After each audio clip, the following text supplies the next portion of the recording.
Hi everyone, welcome to the second Torah study of the Spring 2019 semester. Today we're going to be discussing parenthood, the definition of what a mother is, what a father is, according to the Torah sources. So there should be two handouts that you have. One says Parenthood Torah Study, which the Torah sources, that are 7 pages. And you have another handout with recent court cases or recent issues in the news regarding parenthood.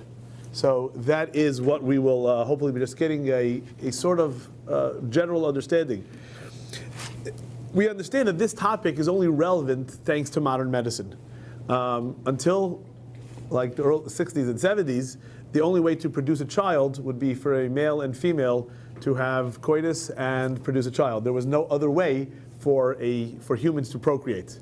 With the advances in modern science, the first advance was we had artificial insemination, where you can we put sperm into a woman without a man and a female getting together. And then, starting in 1978, the concept of what they used to call, what was originally called test tube baby, what we call today IVF, was you can take sperm from anyone, take an egg from any woman, and together join them in a lab, in a petri dish, and eventually implant them into a woman. So we hit a point when the act of creating a new life has no connection to any act between a man and a woman, has no connection, and we could use random people. Until today, we could hit a point when there are 4 women who contribute to one child, and that's the most radical example. But if there's something called, we'll start, you need one woman, a physical human being, to give birth to the baby. Can you pass me one of each? There's something called a uterine transplant today. So you could have a woman who has someone else's uterus inside of her. So you have 2 women so far. So the woman who's living with someone else's uterus, because they had a uterine transplant, like an organ transplant.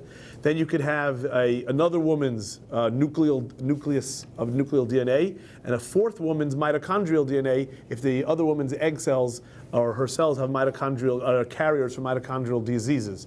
So it's possible to have 4 women, besides the sperm donor, have 4 women to be the mother, or whatever that mother means, of a child. So that hits a point where there's no meaning to motherhood if 4 different women gave parts of their body to produce this child.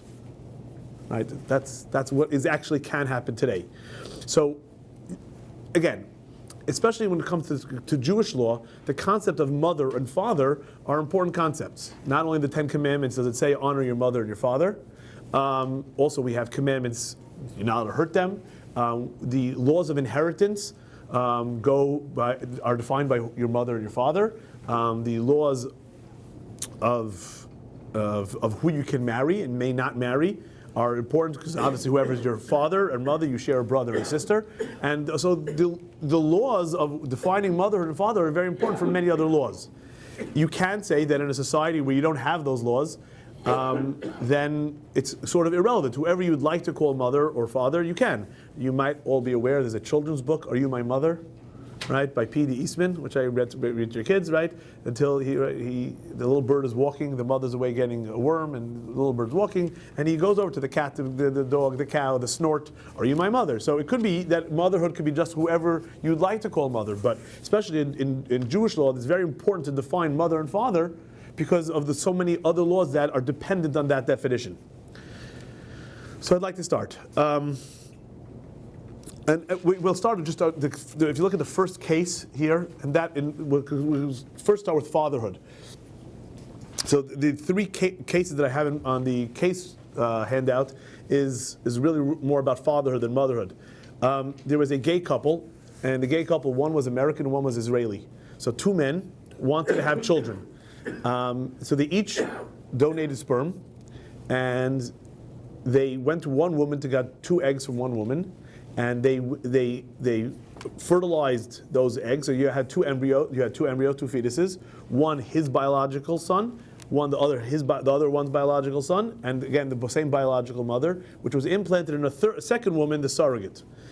And okay, everything great. Now 2 boys who to this married couple. I believe their names were Andrew and Elad. One was American, one was Israeli. When they came to apply for citizenship for their sons, the originally the State Department had said that the biological son of the American was American, and the biological son of the Israeli was non-American. Even though they were twins, born from the same mother, with the same surrogate mother, and with the same biological mother when it came to the X chromosome. However, the court said since those women are not in the picture at all, in fact maybe they don't have a mother because their parents are two men, perhaps, and so they said the son of the Israeli was non-American. And there's a LGBTQ immigrant rights group that sued on their behalf, sued the State Department, and the judge found that these twins were brothers. And if they're brothers, they have to both be citizens, because how is it possible twins who are brothers? But the question is, why? What makes this Israeli biological son an American? Okay, so that question is, what is fatherhood? What makes these boys brothers? Which is the court was trying to figure that out. So now we're going to go to the Torah. That's the most recent case. This was just decided about 2 weeks ago, at the end of February. So I wanted to start with, I guess, the most obvious sources, and it's always good to speak about when we speak about procreation. We all know that one of the first commands that God gave Adam and Eve was God blessed them and said to them, chapter 1 of Genesis, be fertile and increase pru or vu, fill the earth and master it. So one of the original, the concept, the idea of having children and continuing the human race, it's a very interesting, if I may play Rabbi for a few seconds, it's a very interesting thought experiment. And that is, when God created the world, He created the world with a lot of trees and a lot of animals and a lot of everything. But He created two human beings, a man and a woman. He said, I need you to fill the world. That means He didn't create loads of human beings. He created one set. And they were then to go fill the world. In other words, they were to finish His job. His job was to create a world, and they went ahead and finished and populated the world. So it's an interesting idea that this first commandment is really a finishing of what God's intention of creating the world, so to be full and populated. Just a thought. But it's interesting that there's another verse which is from Isaiah, which used in a more legal case. It says, "Not for emptiness did He create the world, but for settlement He formed it." And the Mishnah in Gittin tells us that it's so important that we once in a while, if you have a man who is impossible to marry because of legal restrictions, we have to get rid of those legal barriers to marry because of procreation. And that says, due to tikkun ha'olam, we make this half-slave be freed so that he can be married and have children. So we see both from Genesis and Isaiah how important it is to procreate, to have children. So the first source, okay, so the basic question is like this. Once we've separated fertilization from an act between a man and a woman, where a man can give a sperm donation, and then he puts it makes it in a cup in a lab, and then he goes away. Maybe there's no such thing as fatherhood. Is fatherhood, or to put it more bluntly, is fatherhood defined only by genetics? Or is fatherhood defined by an act? What is the definition of fatherhood according to the Torah? In other words, if you separated the act of a man and a woman together from child producing, maybe there is no father. Or is it pure genetics? So if you take a look, one of the sources that many people bring is the Talmud and Nida says there are three partners in human beings: the Holy One, God meaning, His father and the mother. And the rabbis of the Talmud list that the father, his portion was the white of the eye, the bones, the sinews, the brain. The mother supplies the skin, the flesh, the hair, the blood, the black of the eye. The Holy One gives the spirit, the breath, the beauty, the eyesight. So you see that the Talmud seems to imply that this would be like, I guess, pre-genetics, that each one gives over something which has an impact on the child. So it seems that the definition would be here that the father, by giving over just the semen which creates these attributes, that's enough to be defined as a father. That's what seems to be it's saying here. Although, if you look at the next, the Talmud gives advice of how to produce either a male or female child. So if the woman emits her semen first, it's a male child, and if the man emits semen first, it becomes a female child. So obviously, what exactly the Talmud was referring to, it doesn't specifically obviously refer to genetics, because they have different concepts of what's going on here. So it's not clearly referring to genetics, because we're not so sure, but it's definitely referring to some concept of fatherhood, of that the father's traits makes him a father. So there's actually one specific piece in the Talmud that actually deals with our issue, which makes it lucky. Is, can you have a pregnancy without the man having actual coitus with a woman? So the Talmud, so the Bible tells us that the Kohen Gadol, the high priest, may only marry a virgin. Okay, only the high priest, not every priest, just the high priest. The Kohen Gadol has to marry a virgin. The Talmud asks, what about a pregnant virgin? So you're all like, right, that's an oxymoron by definition. What does that mean, a pregnant virgin? So the Talmud says, no problem.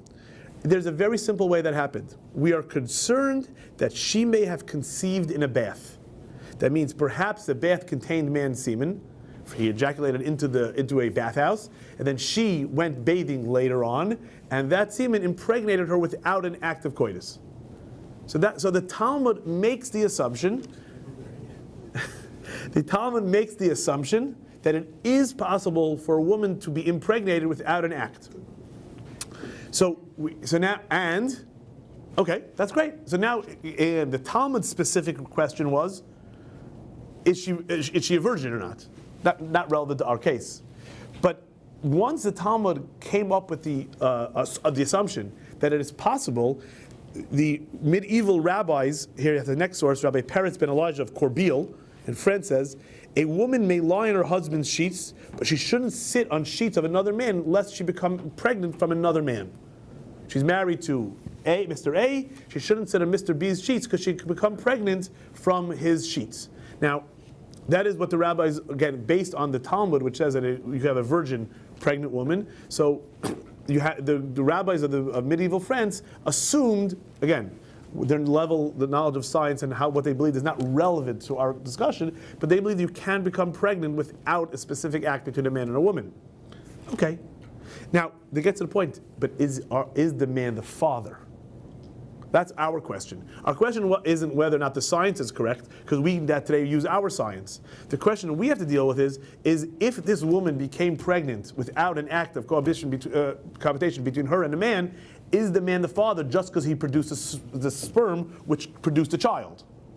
So the Shulchan Aruch in Yoreh De'ah 195 brings this idea down that you shouldn't sit on the bed, and the Chalkas Mechokek writes that there is room to doubt if a man fulfills the commandment to bear fruit and multiply, like we mentioned on top. In other words, is this his child? She's pregnant, she has a baby, but it might be no father. And Beit Shmuel says, what do you mean? If the fact that you shouldn't sit on another man's sheets because then you might have siblings who are not knowing to each other siblings, it sounds that they are fathers, and they says, no, that might only be a strict but not lenient. So the rabbis here seem to debate whether or not you are a father, you are defined as A, did you fulfill your biblical commandment to procreate, and are you the father by just producing the semen which will produce a child without an act between a man and a woman. There's actually a very famous person in Jewish history that was conceived this way according to tradition, and his name was Ben Sira. Without going into it, the canon of our Bible, the Jewish Bible today, has 24 books. Right. There's a book called The Wisdom of Ben Sira, which is not in the Jewish Bible. It's in the apocryphal books, meaning a non-canonized book. However, it is in the Roman Catholic Bible as a holy book. It is not in the Protestant Bible, though. That's in the Apocrypha. And it's called The Wisdom of Ben Sira. It's not called Ecclesiastes, that's Koheles, that's the Wisdom of Solomon. It's called Ecclesiasticus, because it's the second book of wisdom. But at some point in Jewish history, it was considered a holy book. The proof to that is, just look at the top source in Bava Kama, the Talmud says that, right, we have a statement, a bad palm tree strolls and goes amongst a grove of barren trees. In other words, bad goes after bad. Okay. So Rabbi Mori said this is taught in 3 places. The Torah, the 5 books of Moses, prophets, the books of the prophets, and in the books of the writings. And so in the prophets, it's in Judges, and in writings, it's in Ben Sira. So seemingly at some point in Jewish history, the book of Ben Sira was a canonical book. Who was Ben Sira? So according to tradition, the prophet Jeremiah was forced by the wicked Ephraimites to ejaculate in a bathhouse. His daughter then was forced to bathe in that bathhouse, and she became pregnant from her father's sperm in this bathhouse and produced this Ben Sira, this wise man who wrote a book which was questionable if it was canonical or not, is the actual child and grandchild of Jeremiah the prophet. Because again, if his semen impregnated his daughter. And again, no one did anything wrong here because there was no act of coitus between human beings, but it says that it is his daughter. So it seems that tradition, according to this apocryphal book, would make it that Ben Sira is the son, which would imply that Jeremiah would be a father without an act of coitus between any two human beings. So then fatherhood would be a question of genetics. There is that whole story is from Ben Sira? Yeah, it's from only of one of the editions. However, many medieval scholars do quote it. Many medieval rabbis quote it as authentic. Yes, so since it's an apocryphal book, you could say that it is not part of our tradition. That is, which I assume was your asking. Or rather, even if perhaps there was a point Move your bag. Sorry. How do we know that the text that we have is the... Correct, but it's quoted because it's quoted in many medieval. Now, there's one other source. You might have heard of a man Goliath, David and Goliath. So in Samuel 1, chapter 17, he's called an Ish HaBainayim. We modern translators use the Ish HaBainayim. We translate it as champion. But the word Ish HaBainayim is a funny word. So the Talmud in Sota gives 4 definitions, or 4 rabbis gave it opinions of how to define that word. And Rav Yochanan said he is a son of 100 men. That means you might have it depends. We'll test you all in your Bible knowledge. But David killed 100 Philistines and brought them back to King Saul. So according to tradition, those 100 men had all slept with one woman on one night and produced this giant. The reason he was so different than all other humans was because he is a product of 100 men. Now we know today science almost, except if you're reading the news, you know that there was just a recent case of 2 sperm fertilizing 1 egg, and then it's split into 2. You have twins which are neither paternal or maternal. You could Google it. It was in New England Journal of Medicine this week, so it's hot news on the press. Where a woman had an egg, was fertilized by 2 sperm from her husband, and then it's cleaved into 2. So it's really complicated. But this is the first time we have twins that are they're not 2 eggs and they're not 1 egg, because the 1 egg split, but it was 2 different sperm, which is rare, which doesn't happen. It's the second recorded case in history. But it is possible, even though it's very rare, for 2 sperm to fertilize 1 egg. And here we have, according to tradition, you have 100. So now the question is, 100 men had an act with a woman. According to science, it's almost impossible that 100 different sperm, and it wouldn't make sense. So is it the act? Is it because they did the act of coitus or rape or whatever it was with this woman, and she produced this giant of Goliath? Does that make it that the act that they had with her made them the father, irrelevant of the genetics? And it's getting late, so I'm going to. This is very relevant. So these are the sources. If you read here on top here, in 1991, there's an article by Rabbi Dr. J. David Bleich, who is the premier Jewish ethicist. He is the Rosh Yeshiva rabbi at Yeshiva University, as well as professor of law at Cardozo. And he writes, he's the leading American Jewish scholar on medical and bioethics. And he writes, quoting Rabbi Eliezer Waldenberg, who lived in Jerusalem and died in 2006, that Rabbi Eliezer Waldenberg held that using IVF, there is no father. It's not there's no such thing as there is no father, and maybe therefore we'll see you shouldn't do it.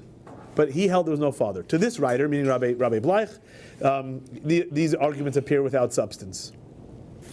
Okay, in IVF, it's sort of easy to speak about it. But if you look at the other 2 cases I have here, we get to a point when we have a hard time understanding this, and I think we're lacking the sources, and I'll show that to you later when we discuss motherhood. It says here, right? So these stories that come out every few years. Sperm donor meets his 19 kids.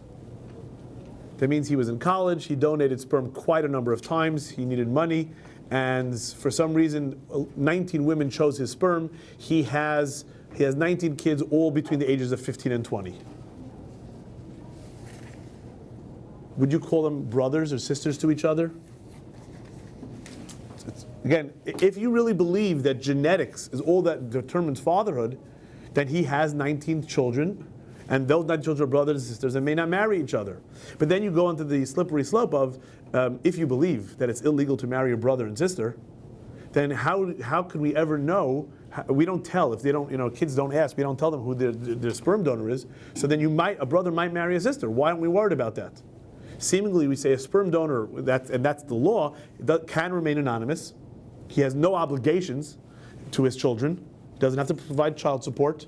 So then it's not a father. So if we're saying genetics is the determinant of father, then he should be the father with all the rights and obligations that are in. If you're saying that once he deposits sperm, he's no longer a father, he just gave some genetic material, and these aren't his children, then what makes a father when you want it to be the father? And that comes to the last case here. If you look at the last case of, can you be a father after you died? And this is a sad story where the grandparents wanted a grandchild, and after their son died, now sperm can be taken from a dead body. He didn't even donate the sperm when he was alive. Sperm was taken after a man had passed already. So if you could say that if a man gave sperm while he was alive, so he admitted that he could be a father in the future. Here the case was that he didn't even give the sperm when he was alive. Sperm stays healthy or viable in a dead person's man's body for a while, and they took it. He was dead. He couldn't consent.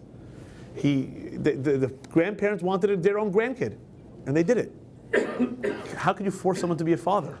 And how could you be a father after you die? It's like sort of like, how could a father? And so think about it. He died. Let's say they gave out the inheritance, the man, the day he died, and then you even take the sperm.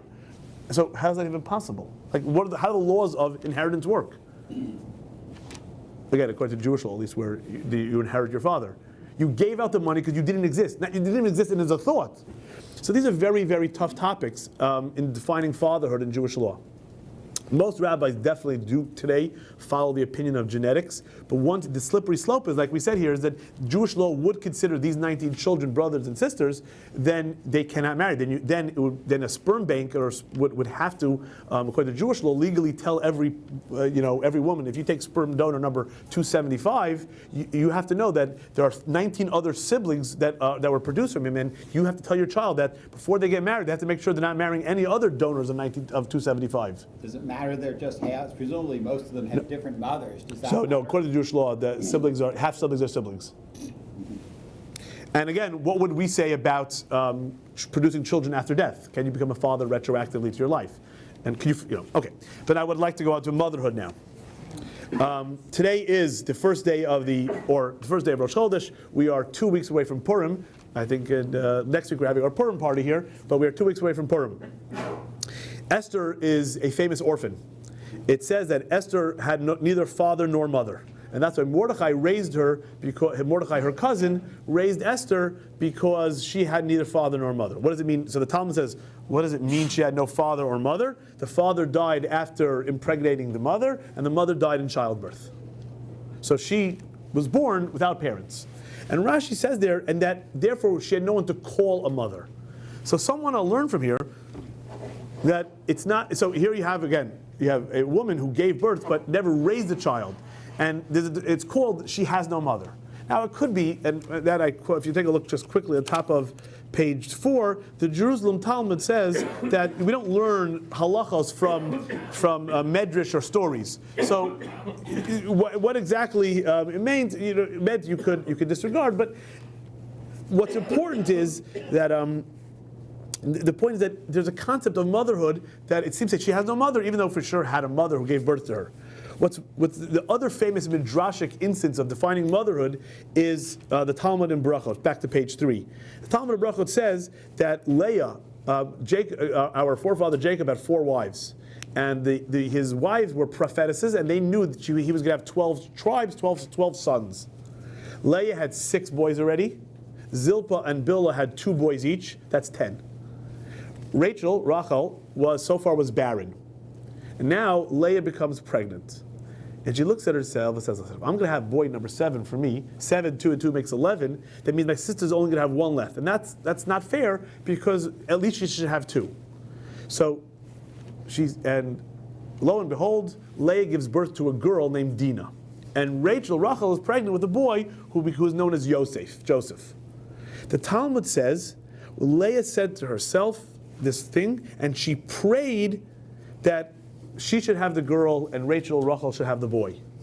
But the Targum, which means an Aramaic translation of the Torah in early times, says actually Leah was originally pregnant with a male, and Rachel was originally pregnant with a female, and then they were switched.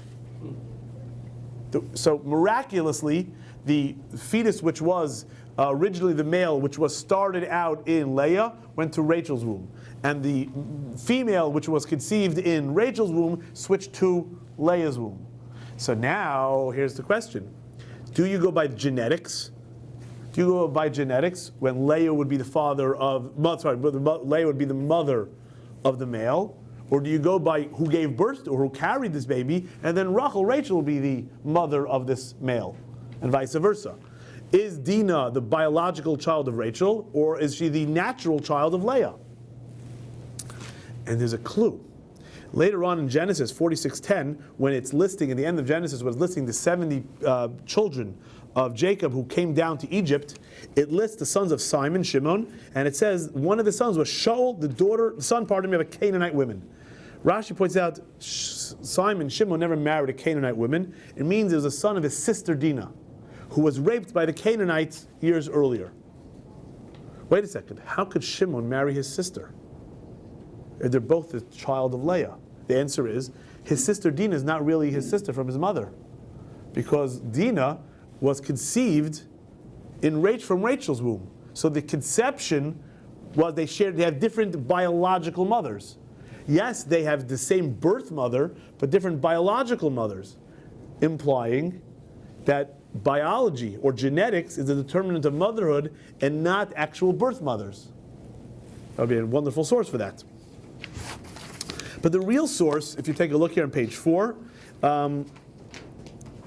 this source is from the Talmud in Yevamot, and it's talking about, so again, until we had IVF, or the concept of surrogacy, we never had a possibility, except for this midrash or this only one concept of the midrash, that the wombs are switched. We don't really find the ability to separate between the genetic mother and the woman the surrogate. Right? In ancient times, that was impossible. Correct? We'll agree that's correct. But there is a case where we can make a split in the middle of the pregnancy, and that is for a convert.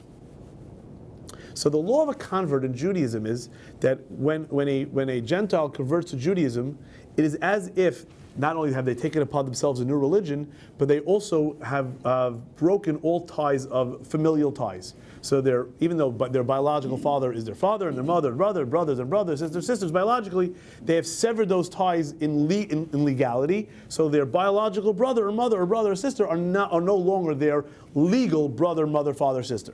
Why is this relevant? Imagine the scenario if a woman who is pregnant, so she conceived twin boys. She conceived of twin boys when she was a Gentile. She converted in midst of her pregnancy, and when she gave birth to these boys, they were Jewish, and she was Jewish. So why is this relevant? If you take a look at the Talmud here, from where it says Gemara, 2 twin brothers who are converts. So they are not biological, they are not legal brothers, because if they converted. And then the next case is, what's relevant is, and if they can marry their brother's wives. Normally, you may not marry a brother's wife, even after he divorces her, because it's one of the 15 women that the Torah forbids, is you may never marry your former sister-in-law. You may not. But if these 2 boys are not brothers, even though they're born from the same mother, then you can marry your brother's ex-wife. So the Talmud says, if they were not... What was that?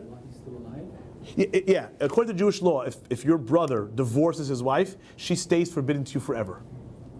It's not relevant, obviously if she's married to him, she's forbidden to you, but she's forbidden to you because she's a married woman. Even if she's a single woman, you may not marry your brother's wife. Okay? The first Mishnah in Yevamot speaks about the 15 women that are forbidden inherently, not because they're married. Like your aunt. According to Jewish law, you may not marry your aunt.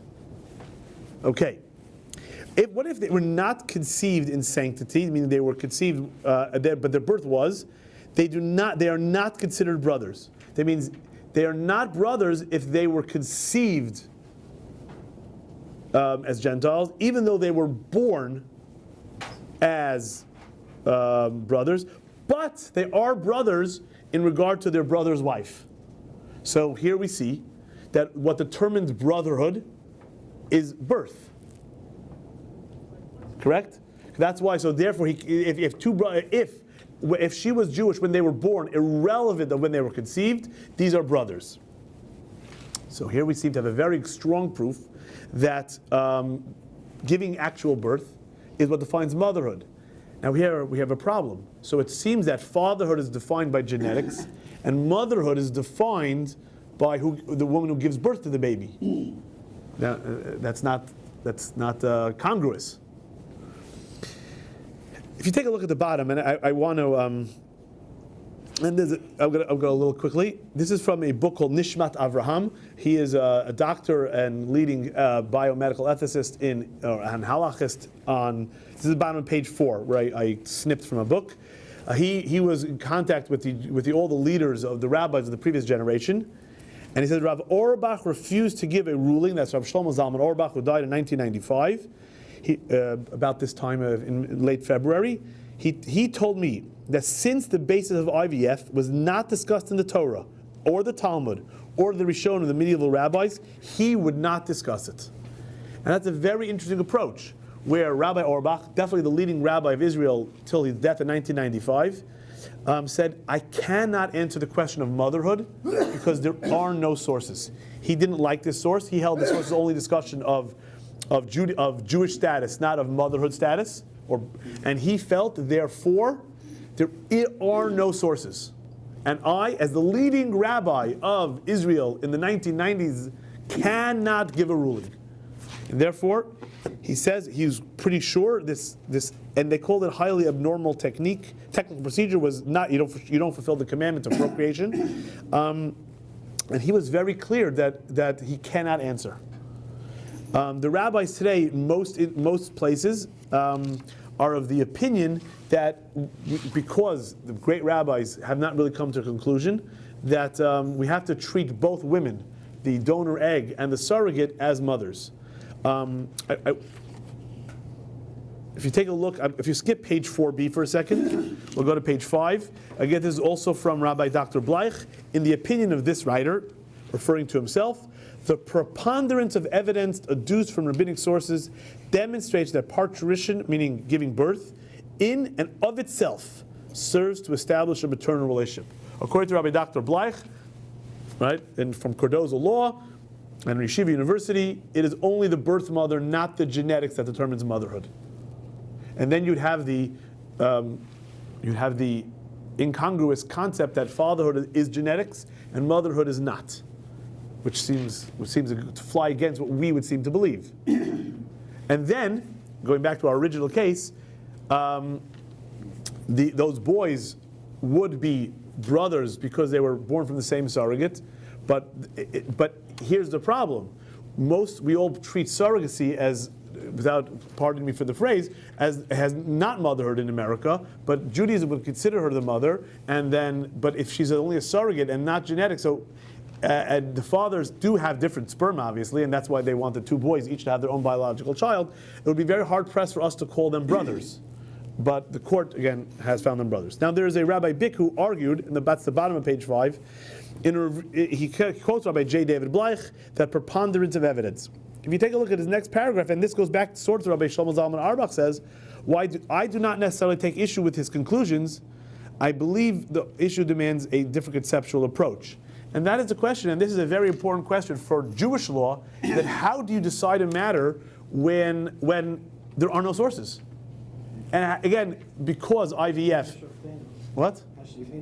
Yeah, right. So you could pray for God to return us back to the land of Israel and bring us back to the time with the Messiah and the Sanhedrin, and we have the Jewish court on the But barring that miraculous occurrence, you would have to come up with some way of figuring it out. There are rabbis who want to learn from botany. That we know that you can graft trees on other trees and mix genetics and then you replant it. And they say maybe we can learn from botany how to define motherhood. And some rabbis look at you and say, you're crazy. That's a tree, this is a human. So the problem is there really are no sources. And that's why Rabbi Auerbach, who really ruled on every aspect of Jewish law, said, I can't answer.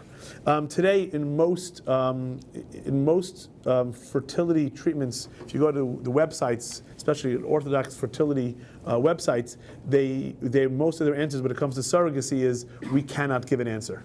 And even though they give answers to almost everything else, about fatherhood, about other Jewish law-related issues, when it comes to surrogacy, they are quite silent because of this very, very strong possibility that rabbis will differ greatly, or not come to a conclusion, is there a mother? Who's the mother? How do you define motherhood?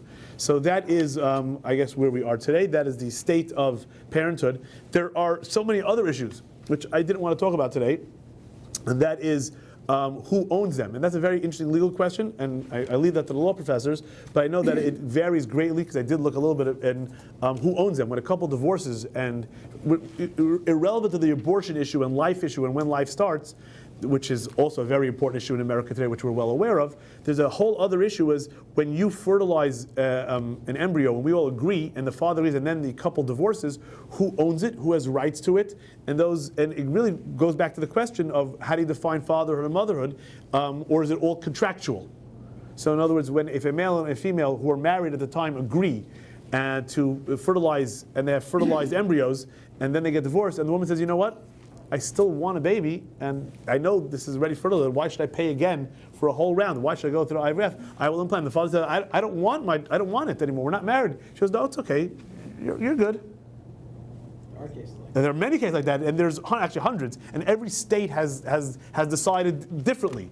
But it goes back to the question of, are we going to look at this potential human being or human being, depending on your opinion of abortion, are you going to define this human as a just something you could deal with in a legal manner, or it's a human being and there's a father and a mother here? And this difference of how you view fatherhood and motherhood would also define how you would define this embryo, and whether you're not. We normally say you can't put contrast to other people's lives. Correct? I believe that's something, right? But if it's just if it's property, you can. So, and again, that goes. So these issues are actually very relevant, how to define father and motherhood, to many, many areas of law. Thank you for joining me. Yes, please. Okay. One is, what about the religion of the baby? If there's a non-Jewish surrogate, but the egg came. So again, the child always converted now? So according to all opinions, the child is converted just in case, l'chumra as they say, because if one of those mothers, either the surrogate or the egg donor, is non-Jewish, you have to take into account those opinions. So that's a source I didn't do. I want to thank you for that. If you take a look at 4b, I added this last night late, that's why it's 4b. The Talmud in Yevamot says, a woman before we had something called pregnancy tests, we had said how hormones work. A woman, you had no idea if a woman was pregnant until she was showing, till she was 3 months pregnant. What if a man dies? Can a woman get married the next day? Her husband died. She's a single woman. The Talmud says she can't marry for 3 months. Why not? The Talmud says very simply, because if she would get pregnant and give a birth to a baby 7 months later, you don't know if it's a 9-month baby from the first husband or a 7-month baby from the second husband. So Talmud said, who cares? Either way, it's not a problem. Her husband died. She remarried. Either way, it's a product of some man who was legally married to her. What's the problem? The Talmud says from a verse in Genesis that God said to Abraham, I will be a God to you and your seed, your children after you. And the Talmud learned from here is that it's important to know who your father is. And therefore, in that case, when the woman would become pregnant immediately after her husband dying, the child would be no problems legally, but you just wouldn't know who the father is. And the Talmud said we have to avoid that. So going back to the question is, that's the same thing here. We try very hard to know. And that other sources for that. What was the second question? Second, is the Sephardic view the same in terms of? Yes. Yeah, because it's really across the board. I didn't quote it here, but when I teach Jewish medical ethics undergrad, in 1978, when the news hit that in England they produced a test tube baby, there was a conference of scholars called the Oral Law Conference in Jerusalem. I always give out the AP release or the JTA release, where Rabbi Avadia Yosef, the chief Sephardic rabbi, got up and said that now that it's happened, the baby is kosher, etc. And where Rabbi Goren, who was the Ashkenazi chief rabbi, said it is immoral, and I hope this never happens. And I always quote that, and there's a famous ethicist named Paul Ramsey. He was a Christian ethicist, and he writes in 1972 that he hopes that this will never happen in humankind. Humans should never do this, and it will lead to horrific ethical problems. So if you were living in 1972, which I wasn't, or 1978, which I was, and you would read what the rabbis and the Christian ethicists were writing, you would think IVF would never happen and would be. And we know today that the people have voted with their feet and would have voted with their desire to have children, and IVF is a standard and healthy and normal medical procedure. That being said, it did open a lot of questions which have till today been unanswerable. Thank you all again. Have a wonderful day.